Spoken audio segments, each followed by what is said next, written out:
মানে কাউকে ফাঁসি দেওয়া হচ্ছে, কাউকে বলা হচ্ছে যে প্লিজ স্যার আপনাকে ফাঁসি দিন।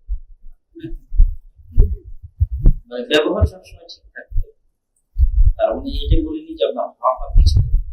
এটা আপনার হক, সেটা আদায় করার জন্য সর্বোচ্চ লেভেল পর্যন্ত যেটা আপনার সম্ভব আইনগতভাবে বিচার সালিশ পুলিশ সর্বোচ্চ চেষ্টা করবেন। কিন্তু ব্যক্তিত্ব পার্সোনালিটি জায়গা থেকে সবার সাথে সব রকম মুখের কথায়। ইন্টারনেট কোম্পানিতে চাকরি করা কি জায়েজ? আমি মার্কেটিং সেক্টরে আমার মাধ্যমে তারা নতুন গ্রাহক পাচ্ছে, এই জন্য আমার গুনাহ হবে কি? ইন্টারনেট কোম্পানিতে চাকরি করা কি জায়েজ? আমি মার্কেটিং আমার মাধ্যমে তারা নতুন গ্রাহক পাচ্ছে, গুনাহ হবে কি? ইন্টারনেট এমন একটা কমন বিষয় যা ভালো কাজেও লাগে মন্দ কাজেও লাগে। এটা এমন না যে পুরোটাই মন্দ, তাহলে আমরা হয়তো বলতাম পুরোটাই খারাপ। যদি কারো বিষয়ে নিশ্চিত হওয়া যায় যে সে আসলে এটা অস্থির কাজে ব্যবহার করবে, সেটা ভিন্ন কথা, তাকে না দেওয়া বা এরকম কিছু। কিন্তু ওভারঅল এটার সাথে জড়িত থাকা যাবে। আমরা 3 বন্ধু একসাথে প্রায় সময় নামাজ বা সালাত আদায় করতে যাই। মাঝে মাঝে আমার এক বন্ধু দেরি করে, যার ফলে জামাতে সালাত মিস হয়ে যায়। এর ফলে কি আমাদের গুনাহ হবে? আপনি জামাত ধরার জন্য তাকে ছেড়েই যাবেন, তাকে ডাক দিয়ে চলে যাবেন, কিন্তু যখন দেখছেন দেরি হচ্ছে তখন তো আসলে তার জন্য অপেক্ষা করা মানায় না। নামাজের সময় শার্টের হাতা ভাঁজ থাকলে কি নামাজ হবে? নামাজ হবে না এই কথা কখনো বলা নাই, কিন্তু যেহেতু সবকিছুই তাসবিহ পাঠ করে, সেটি সবকিছুকে তার স্বাভাবিক অবস্থায় রাখা উচিত। আব্বু আমাকে দিয়ে সিগারেট কিনতে পাঠায়, এটার জন্য আমার কি গুনাহ হবে? প্রথমত আপনার উচিত আপনার আব্বুকে হেদায়েতের দাওয়াত দেওয়া। যদি আপনি না দিয়ে থাকেন তাহলে এখনো আপনি মানে কাজটা সঠিক করেননি। যে কোনো মূল্যে জরুরি ভিত্তিতে আগে দাওয়াত দেন, তারপরে তার জন্য দোয়া করে যে আল্লাহ সুবহানাহু ওয়া তাআলা যেন তাকে হেদায়েত দান করেন। তারপরে ভদ্র ভাষায় তাকে বলেন যে আব্বু আমি তোমার সব কথা শুনতে প্রস্তুত, কিন্তু এটাতে যেহেতু আল্লাহর অবাধ্যতা হয় সেহেতু এটার বিষয়ে তুমি আমাকে ক্ষমা করো, এটা আমি পারবো না। তবে ভাষা হতে হবে ভদ্র এবং নম্র। পশু পাখির ছবি তুলে অনলাইন থেকে টাকা ইনকাম করা কি জায়েজ হবে? পশু পাখি যেহেতু এমন প্রাণী যার রূহ আছে, প্রাণ আছে, সেহেতু সেই সমস্ত প্রাণীর ছবি তোলা বা সেটা ব্যবসা করা যাবে না। তবে যে কোনো প্রাকৃতিক বৈচিত্র্য যেগুলো আছে, তথা গাছপালা, ফুল, ঠিক আছে, এগুলোর যদি কেউ ছবি উঠায় এবং সেটার ভিত্তিতে কোনো টাকা ইনকাম করে, সেটাতে সমস্যা।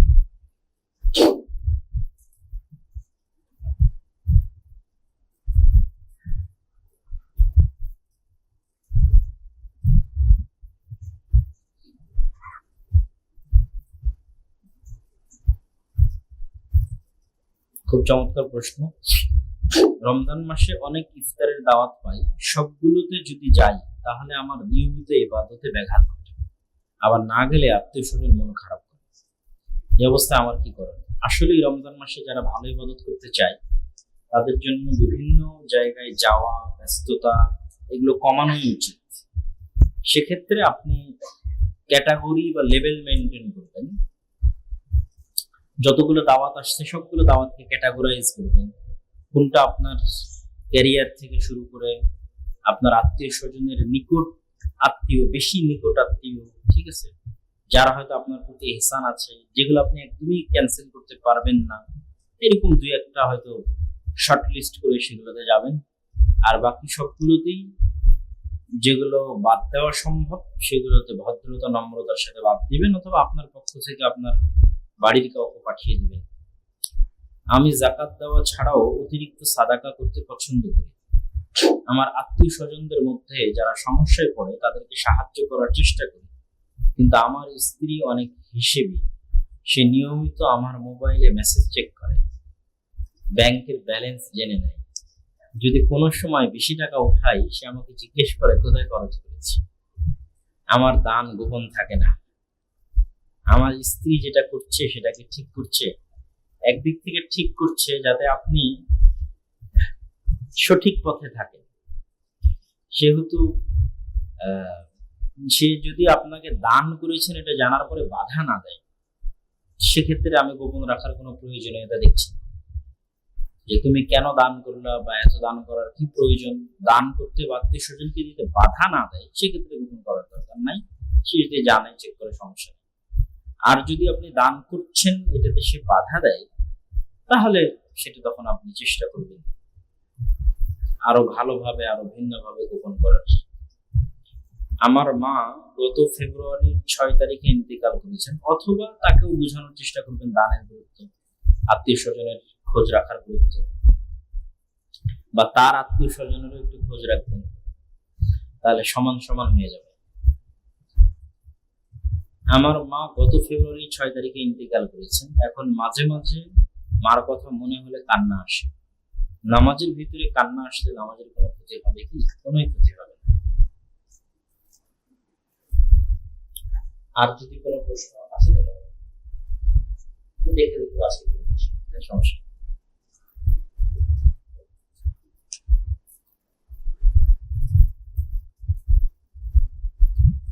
সালাতের সুন্নাতে মুআক্কাদার দলিল, আমাদের উস্তাদের একটা বই আছে, রাসূল সাল্লাল্লাহু আলাইহি ওয়াসাল্লামের সালাত বনাম প্রচলিত সালাত, সালাত সংক্রান্ত সব মাসলা সেখানে পাবে।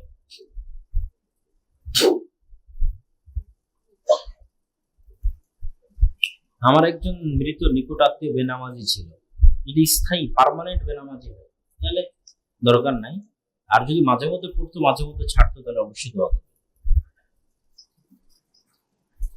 সূরা ফাতিহার পর ইমাম সাহেব যদি কোনো দোয়ার আয়াত তেলাওয়াত করেন তবে আমিন বলা যাবে কি?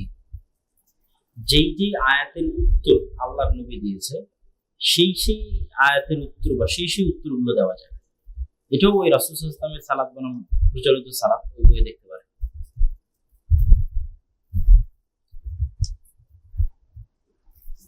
জুব্বা টাকনুর নিচে গেলে নামাজ হবে কিনা? সবকিছুর সাথে নামাজ হওয়া না হওয়ার সম্পর্ক নাই, এটা গুনাহের কাজ।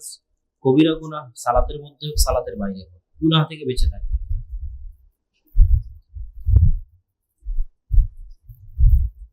একজন হিন্দু অপবিত্র হিন্দু মুসলিম হলে তাহলে হিন্দু কোরআন পড়বে না, পড়লে মুসলিম হবে কেমন? হিন্দু অপবিত্র মুশরিক হওয়ার কারণে, মুসলিম হলে তো পবিত্র হয়ে গেছে। ঘনিষ্ঠ আত্মীয় স্বজন যেমন ভাই বোন বন্ধুকেও যদি গরিব হয় যাকাত দেওয়া যাবে। ঘনিষ্ঠ আত্মীয় স্বজন ভাই বোন তাদেরকে যাকাত দেওয়া যাবে। যার যার দায়িত্ব আপনার উপর তাদেরকে যাকাত দেওয়া যাবে না। যেমন বাপ মায়ের দায়িত্ব আপনার উপর, ছেলে মেয়ের দায়িত্ব আপনার উপর, তাদের যাকাত দেওয়া যাবে না। ইনস্টলমেন্টে জমি নিলে যাকাত দিতে হবে কি? জমি যদি বিক্রি করার জন্য নেন যাকাত দিতে হবে। জমি যদি থাকার জন্য নেন যাকাত দিতে হবে না। জমি যদি আবাদ করার জন্য নেন, যেদিন আবাদ করবেন আবাদের ওষুধ দিবেন। ডিপিএস এর এত টাকা আছে, যা গত বছর ছিল এত টাকা, তাহলে কত টাকার উপর যাকাত দিতে হবে? এখন যেটা আছে, যেই দিন যাকাত বের করবেন ওই দিন আপনার কাছে যত সম্পদ ক্যাশ মানি আছে সবগুলোর উপর যাকাত। নির্দিষ্ট করে প্রত্যেকটা সম্পদের উপর 1 বছর অতিক্রম করা জরুরি নয়। আমার নিসাব পরিমাণ সম্পদের মালিক হয়েছি, ঠিক 1 বছর পর আমি আবার নিসাব পরিমাণ সম্পদের মালিক আছি, এতটুকু দেখাই যথেষ্ট। এখন যাকাত বের করতে যাব, বের করার 1 মুহূর্ত আগে এসে বলতেছেন যে ভাই ওই যে কি বলার নাম, আপনার যে গাড়িটা ভাড়ায় দেওয়া ছিল ওই গাড়ির 10,000 টাকা, ওই 10,000 টাকাও যাকাতের মধ্যে, কিন্তু 1 সেকেন্ড আগে আসছে, ওটা 1 বছর পাওয়া যায়, ওটাও যাকাতের হিসেবের মধ্যে।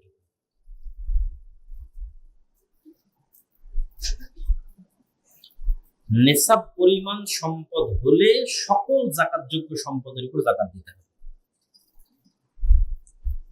দাস দাসী প্রথার বিধান কি এখনো আছে? যদি যুদ্ধ হয় তাহলে থাকবে, যুদ্ধ ছাড়া স্বাভাবিক অবস্থায় কোনো দাস দাসীর প্রথা নাই।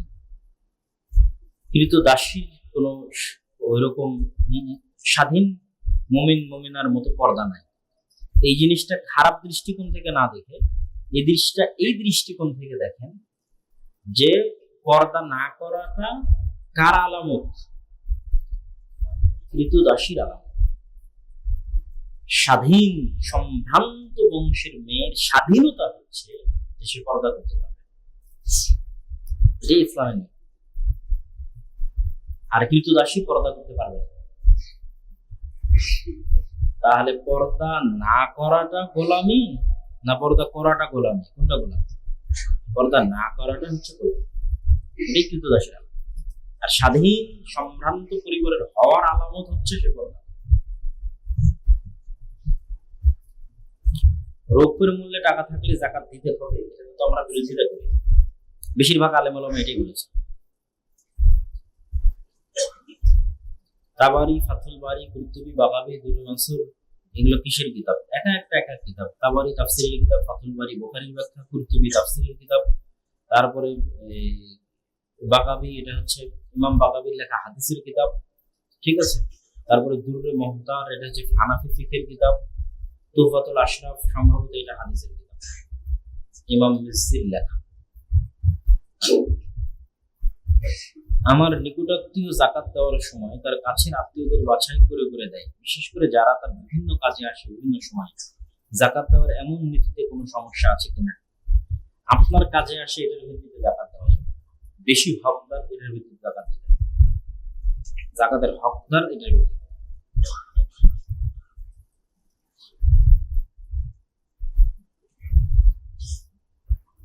আমাদের একটি বাড়ি রয়েছে যেটিতে আমরা বসবাস করি। বাড়িটি দ্বিতলা বিশিষ্ট। আমরা দ্বিতীয় তলায় থাকি, নিচতলা ভাড়া দেয়। আর যা ভাড়া পাই তা বাড়ির বিল ও অন্যান্য খরচ শেষ হয়ে যায়। এখন এটা উপর যাকাত হবে? হবে না। স্বামী তৃতীয় বিয়ে করেছেন, তাই প্রথম স্ত্রী তার মৃত্যু কামনা করেন এবং অভিশাপ দেন, এটা কি কবিরা গুনাহ হবে কি? এরকম বৈধ বিষয়ে অভিশাপ দেওয়া উচিত নয়। ইদানিং এক ইফতার মাহফিলে একটি দলের একজন শীর্ষস্থানীয় নেতা আলেমদের উদ্দেশ্য বলেন, সব দেশের সাথে মিল রেখে একসাথে ঈদ করা যায় কিনা। আমি আগেই বলেছি রাষ্ট্রীয় সিদ্ধান্ত।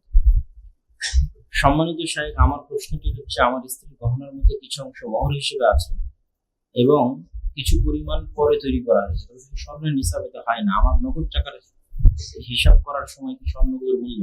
খুব চমৎকার। নগদ টাকা হিসাব করার সময়, ব্যবসায়িক সম্পদ হিসাব করার সময় স্বর্ণগুলোর মূল্যও ধরবে। তবে যেটা আপনার স্ত্রীর মোহরানা হিসেবে আপনার স্ত্রীর মালিকানা, সেটা আপনার মালিকানায় ধরবেন না। যেগুলো আপনি তাকে দিয়েছেন বা আপনি পরে বানিয়েছেন সেগুলোই ধরবেন। আর উনি পার্সোনালি যদি যাকাতের মালিক হয়, সেটা তখন উনি ওনার মোহরানার স্বর্ণটা ওনার মধ্যে ধরবেন।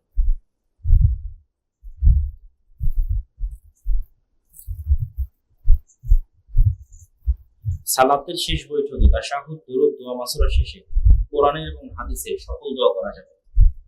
আমার স্ত্রীর 1.5 ভরি স্বর্ণ এবং 1 ভরির মতো রূপা আছে, কোনো ক্যাশ টাকা নাই, এক্ষেত্রে যাকাত ফরজ হবে কি?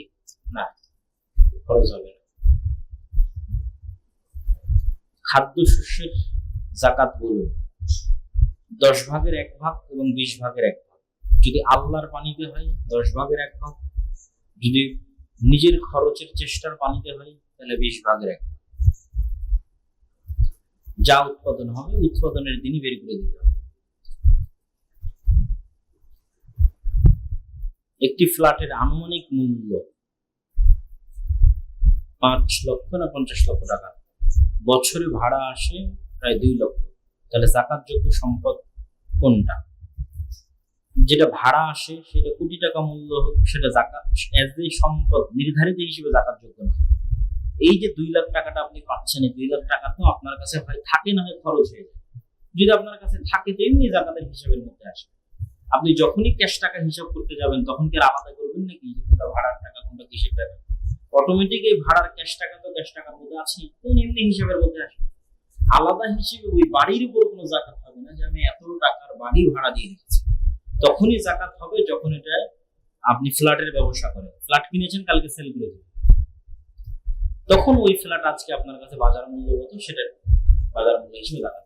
আর ভাড়া ফ্ল্যাট দেওয়া হোক, ভাড়া গাড়ি দেওয়া হোক, ভাড়া জমি দেওয়া হোক, সেগুলোর আলাদা করে হিসাব করতে হবে না যে আমি এত টাকার ভাড়া দিয়েছি এত টাকার টাকা থাকবে না। ওই টাকা যখন ক্যাশ হিসেবে এসে জমা হবে তখন ক্যাশ মানির মধ্যে তো এমনি হিসাব, ভাড়া হিসেবে আসুক আর যে হিসেবে আসুক। সালাতের রুকুর চাইতে সাজদা লম্বা হলে কোনো সমস্যা নেই, তো ঠিক আছে। আরো শেষ করি, আর নিয়েন না, আর নিয়েন না। যে শেষে বলতেছি, দাড়ি উঠার জন্য বা বড় সুন্দর ওঠার জন্য কোনো তেল বা ওষুধ ব্যবহার করা যাবে কি? যেতে পারে। স্বর্ণরূপে সবুজ আলো হিসেবে বলেছেন, দয়া করে ফসল এবং গবাদি পশুটা বলবেন। গবাদি পশুটা লম্বা, ফসলেরটা বলে দিলাম। গবাদি পশুটা আমাদের ভিডিও, বিশেষ করে ওস্তাদ শেখ আব্দুর রাজ্জাক বিন ইউসুফের বক্তব্যের মধ্যে, যাকাত বিষয়ক বক্তব্যের মধ্যে উনি বিস্তারিত বলেন। আজকে খুতবা আলোচনা হলো যাকাত বিষয়ে। আপনি বলেছেন কারো লক্ষ টাকার মোবাইল গাড়ি আছে, তারপর যাকাত হবে না। মোট কথা কোনো পণ্য দ্রব্যের উপর টাকা উৎপাদন হয়, তারপর যাকাত ফরজ হয়। তাহলে হাদিসে স্বর্ণরূপ যাকাত কেন ফরজ করা হলো? আমি আগে বলেছি স্বর্ণরূপ বাই ডিফল্ট, বাই বর্ণ যাকাতযোগ্য সম্পদ। এটার উপরেই পৃথিবীর সম্পদের মূল্যমান নির্ধারণ করে। এগুলো নিজেই টাকা বাড়াতে পারে এবং টাকা কমাতে পারে। উস্তাদ আমরা জানিয়েছি যে সাহারি খাওয়া অবস্থায় আযান শুরু হলে শেষ পর্যন্ত খাওয়া যায়। ইচ্ছা করে এমন করে দেরি করা যাবে কি? ইচ্ছা করে এমন দেরি করা ঠিক নয়। ফসল চেষ্টা করতে হবে আগেই শেষ করা। ফসল তবে খাবার অবস্থায় থাকলে আযান হয়ে গেলে খাওয়া শেষ করে নেবে। ফসল ও গবাদি পশু যাকাতের হিসাব। আহলে হাদিস ও সালাফির মধ্যে পার্থক্য কি? আহলে সালাফির মধ্যে কোনো পার্থক্য নাই। বসিলাতে আগামী বছর থেকে নিবরাস ইংলিশ মিডিয়াম স্কুল খোলা যাবে কিনা, এরকম একটি প্রতিষ্ঠানের অভাব আমাদের বাচ্চারা বঞ্চিত হয়। চমৎকার প্রস্তাব। আমরা ভাবতেছি যে আমাদের মিরপুরের পরে দ্বিতীয় ব্রাঞ্চটা আমরা কোথায় ওপেন করলে ভালো হয়, এটা আমরা পরামর্শ নিচ্ছি। আপনাদের কোনো পরামর্শ থাকলে দিবেন। কোনো ব্যক্তি কিভাবে বুঝবে যে সে যাকাত গ্রহণের উপযুক্ত? কোনো ব্যক্তি কিভাবে বুঝবে সে যাকাত গ্রহণের উপযুক্ত? খুব চমৎকার। যে নিসাব পরিমাণ সম্পদের মালিক নয়, যে যাকাত যার উপর ফরজ হয়নি, সেই ব্যক্তি যদি মনে করে যে আমি যাকাত নিতে পারি, তাহলে সে যাকাত নিতে পারে। সেক্ষেত্রে যে 8টা খাত আছে, সেই 8টা খাতের কোনো একটা খাতের মধ্যে তাকে নিজেকে মনে করতে হবে যে আমি মিসকিন। মিসকিন কিভাবে? আমার সচ্ছলতা সেই রকম লেভেলের নয়, দিন আনি দিন খাই, খুব টানাটানির মধ্যে জীবন পার। কোনো একটা কাজের উদ্যোগ নিলে সেটা সম্পূর্ণ করতে পারি। মেয়ের বিয়ের উদ্যোগ নেই, অথবা ছেলেকে কোথাও ভর্তি করি, অতিরিক্ত কোনো কাজের উদ্যোগ নেওয়া আমার পক্ষে সম্ভব নয়। এইরকম খুব টানাটানি অসচ্ছল অবস্থায় যারা থাকে এবং যে নিসাব পরিমাণ সম্পদের মালিক নয়, সে মিসকিন হিসেবে নিতে পারে। দ্বিতীয় আর একটা অপশন হচ্ছে ঋণগ্রস্ত। আপনি যদি ঋণী হন, তাহলে আপনি অবশ্যই যাকাতের সম্পদ নিতে পারেন। আর ফকির তো আসলে হওয়ার প্রশ্ন আসে না, কিন্তু ফকির তো যারা রাস্তাঘাটে যাচ্ছে তারা তো নেবে। সুতরাং মিসকিন এবং ঋণগ্রস্ত এই দুটোই আপনার ওয়ে হতে পারে যাকাত নেওয়া। এই দুটোর কোনটাতে আপনি করছেন, তবে তার আগে নির্ধারণ করতে হবে যে আপনি নিসাব পরিমাণ সম্পদের মালিক নন, এটা নির্ধারণ করতে হবে।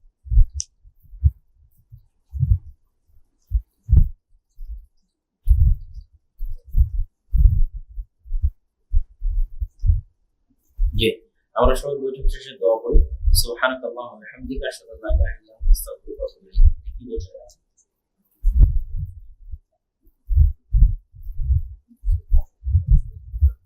পড়তে পারবে, সমস্যা। সুবহানাকাল্লাহুম্মা ওয়া বিহামদিকা